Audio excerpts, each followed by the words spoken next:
नमस्कार दोस्तों, उत्तर प्रदेश चुनाव को लेकर तारीखों का ऐलान हो चुका है। जहां दोस्तों उत्तर प्रदेश चुनाव के लिए 7 चरणों में चुनाव होना है और यहां पर तारीखों का ऐलान के बाद अगर उत्तर प्रदेश के लिए वोटिंग के पहले जो ओपिनियन पोल निकल कर सामने आ रहा है, अगर आज चुनाव हो जाते हैं तो फिर किसकी बनेगी सरकार, क्योंकि उत्तर प्रदेश के लिए 7 चरणों में यहाँ पर तारीखों का ऐलान हो चुका है। पहले चरण के लिए 10 फरवरी को वोटिंग होने वाली है, दूसरे चरण के लिए 14 फरवरी, जबकि तीसरे चरण के लिए यहाँ पर 20 फरवरी और यहाँ पर चौथे चरण के लिए 23 फरवरी और पांचवें चरण के लिए 27 और छठे चरण के लिए 3 मार्च और 7 मार्च को यहाँ पर 7वें चरण के लिए वोटिंग होगी, जबकि मतगणना यहाँ पर 10 मार्च को होने वाली है। लेकिन आज चुनाव हुए तो उत्तर प्रदेश में किसकी बन सकती सरकार, क्योंकि उत्तर प्रदेश के लिए तारीखों का ऐलान हो चुका है और ऐसे में अपने अपने दावे सामने आ चुके हैं। लेकिन सवाल वही, क्या दौड़ेगी साइकिल या फिर खिलेगा कमल, इसको लेकर नए आंकड़े सामने आ चुके हैं। बात करें तो उत्तर प्रदेश में कि किस जिले में कब वोटिंग होने वाली है।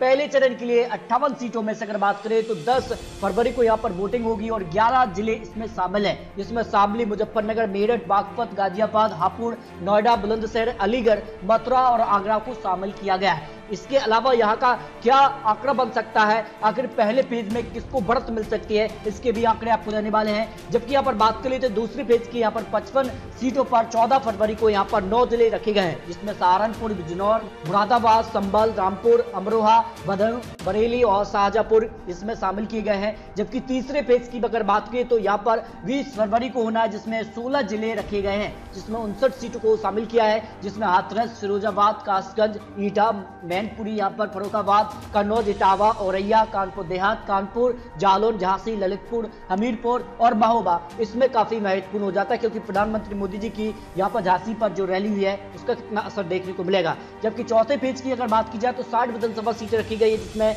23 फरवरी को यहाँ पर वोटिंग होगी और 9 जिले रखे गए हैं, जिसमें पीलीभीत, लखीमपुर, सीतापुर, हरदोई, उन्नाव, लखनऊ, बरेली, यहाँ पर बांदा और फतेहपुर इसमें शामिल किए गए हैं। जबकि पांचवें चरण की अगर बात की जाए तो पांचवें चरण में यहाँ पर 60 विधानसभा सीटें हैं, 27 फरवरी को यहाँ पर वोटिंग होनी है। इसमें 11 जिले हैं, जिसमें यहाँ पर अमेठी, सुल्तानपुर, यहाँ पर चित्रकूट, प्रतापगढ़, कौशाम्बी, यहाँ पर प्रयागराज, बाराबंकी, अयोध्या, बहराइच, श्रावस्ती और गोंडा को इसमें शामिल किया गया है। जबकि छठे पेज की बात की जाए तो 57 सीटें इसमें रखी गई हैं। 3 मार्च को यहाँ पर वोटिंग होनी है और 10 जिले इसमें है, जिसमें अम्बेडकर नगर, बलरामपुर, सिद्धार्थनगर, बस्ती, संत कबीर नगर, महाराजगंज, गोरखपुर, कुशीनगर, देवरिया और बलिया को इसमें शामिल किया गया है। जबकि 7वें फेज में यहाँ पर 54 सीटें रखी गई हैं। 7 मार्च को यहाँ पर 9 जिलों में वोटिंग होनी है। आजमगढ़, मऊ, जौनपुर, गाजीपुर, वाराणसी, भदोई, मिर्जापुर और चंदौली और सोनभद्र इसमें रखे गए हैं। यानी उत्तर प्रदेश के लिए 7 चरणों में जो यहाँ पर वोटिंग होनी है, किस जिले में कब वोटिंग हुई इसकी जानकारी आपको दी है सकता है, क्योंकि अपने अपने दावे सामने आ चुके हैं।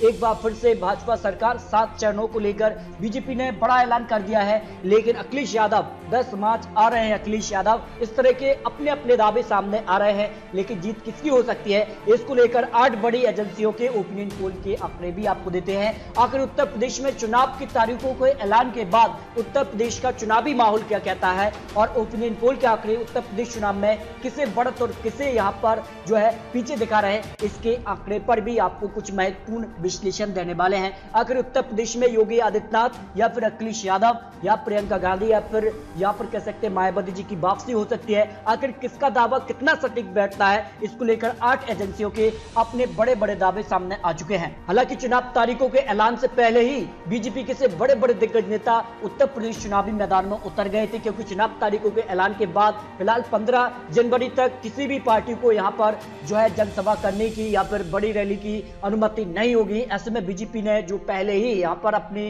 रणनीति के तहत बड़े बड़े दिग्गज नेता चुनावी मैदान में उतर गए थे। ऐसे में अब क्या माहौल यहाँ का बन सकता है, क्योंकि अब बड़े काम के हो सकते हैं छोटे दल। जी दोस्तों, छोटे दल काफी महत्वपूर्ण हो जाते हैं। आखिर वो किस तरह से किस पार्टी को ज्वाइन कर सकते हैं, की बन सकती सरकार और किस तरह से छोटे दल किसके साथ जाते हैं और बड़े बड़े दिग्गज नेता क्या वो पार्टी ज्वाइन करते हैं या फिर अपनी पार्टी को छोड़ते हैं, इसके बाद सारे आंकड़े यहाँ पर बदलते नजर आ सकते हैं। आखिर ब्राह्मण vote bank, OBC vote bank इसके अलावा मुस्लिम वोट बैंक का क्या समीकरण यहाँ पर बनता नजर आ रहा है। उत्तर प्रदेश चुनाव में सबसे बड़ा मुद्दा कौन सा हो सकता है? क्या महंगाई, बेरोजगारी, ध्रुवीकरण, किसान आंदोलन, कोरोना भी एक महत्वपूर्ण मुद्दा हो सकता है? इसको लेकर संपूर्ण आंकड़े आपको उत्तर प्रदेश चुनाव को लेकर देने वाले हैं। क्या अज़हरुद्दीन ओवैसी चुनावी मैदान में उतरने से समाजवादी पार्टी को कितना नुकसान हो सकता है, जबकि इसका उल्टा बीजेपी को कितना फायदा हो सकता है? इसके भी आंकड़े यहाँ पर निकल के सामने आ चुके हैं, क्योंकि उत्तर प्रदेश चुनाव के लिए माहौल गर्मा चुका है और चुनाव तारीखों के बाद काफी कुछ हलचल उत्तर प्रदेश चुनाव में देखने को मिल रही है। आखिर किसान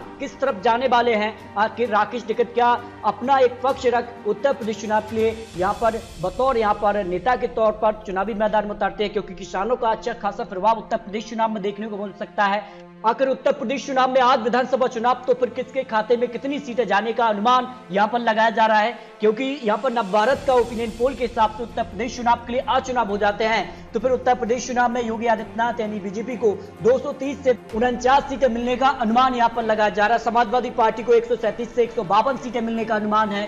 बीएसपी को यहां पर 9 से 14 सीटें, कांग्रेस को 4 से 7, अदर की बात करें तो 0 से 4 सीट मिलने का अनुमान 403 सीटों के लिए नवभारत ओपिनियन पोल के हिसाब से लगाया जा रहा है। यानी काफी महत्वपूर्ण उत्तर प्रदेश चुनाव हो चुका है। ऐसे में बड़ी बड़ी एजेंसियों के अपने ओपिनियन पोल भी सामने आ चुके हैं।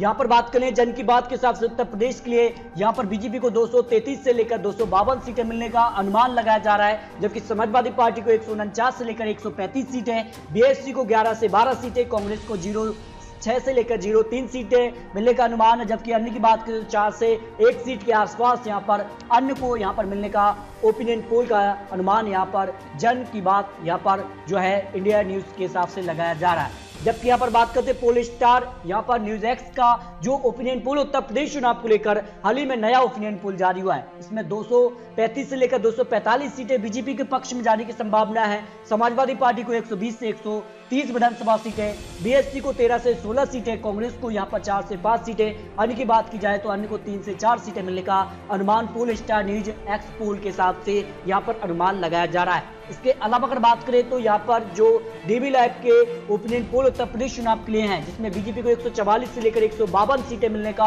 अनुमान लगाया जा रहा है। समाजवादी पार्टी को 203 से लेकर 211 सीटें मिलने का अनुमान है। बीएसपी को 12 से 20 सीटें हैं, कांग्रेस को 19 से 27 सीटें, अदर की बात की जाए तो 5 से 13 सीटें अन्य के पक्ष में भी जाने का अनुमान डीबी लैब ने लगा है। यानी इस हिसाब से उत्तर प्रदेश में समाजवादी पार्टी की सरकार बन सकती है।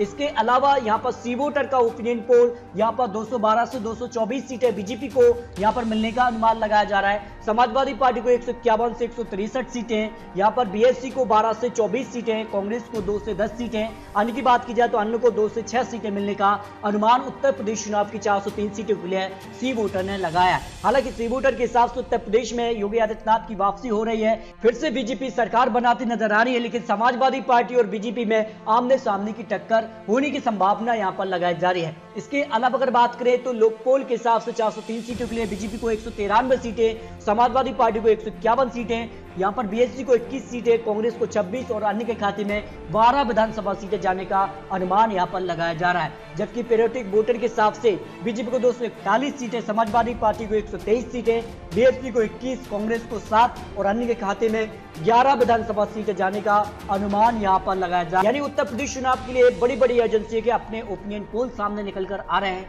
लेकिन उत्तर प्रदेश चुनाव के ये तो चुनावी आंकड़े, चुनावी अनुमान है। आने वाले वक्त में क्या कुछ होने वाला है, क्योंकि आने वाले वक्त में और नए नए आंकड़े भी यहाँ पर निकलकर सामने आने वाले हैं। उसके बाद क्या कुछ होने वाला है, क्या वाकई उत्तर प्रदेश चुनाव में यहाँ पर जो है बदलाव देखने को मिलने वाला है, क्या 2022 में औसतन जो आंकड़ा निकल कर आ रहा है इस हिसाब से यहाँ पर बीजेपी को 38 से 40% वोट शेयर मिलने का अनुमान लगाया जा रहा है। यानी बीजेपी को 100 से 102 सीटें नुकसान यहाँ पर होने की संभावना है। समाजवादी पार्टी को 155 से 160 सीटें, यहाँ पर 32 से 34% वोट शेयर जाने की संभावना है। 108 से 113 सीटें प्लस होने की संभावना यहाँ पर लगाई जा रही है। यानी उत्तर प्रदेश चुनाव में समाजवादी पार्टी और बीजेपी में ही आमने सामने की टक्कर है।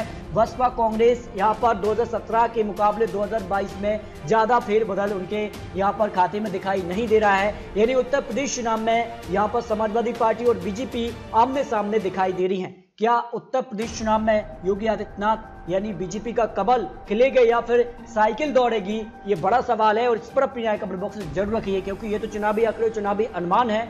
आने वाले वक्त में हर एक पार्टी अपनी अपनी घोषणा पत्र और अपने अपने हिसाब से चुनावी प्रचार करती है और जनता किस तरफ जाती है ये 10 मार्च को पता लग जाएगा। तो मिलते हैं दोस्तों और सटीक महत्वपूर्ण विश्लेषण के साथ, तब तक के लिए जय हिंद, जय भारत।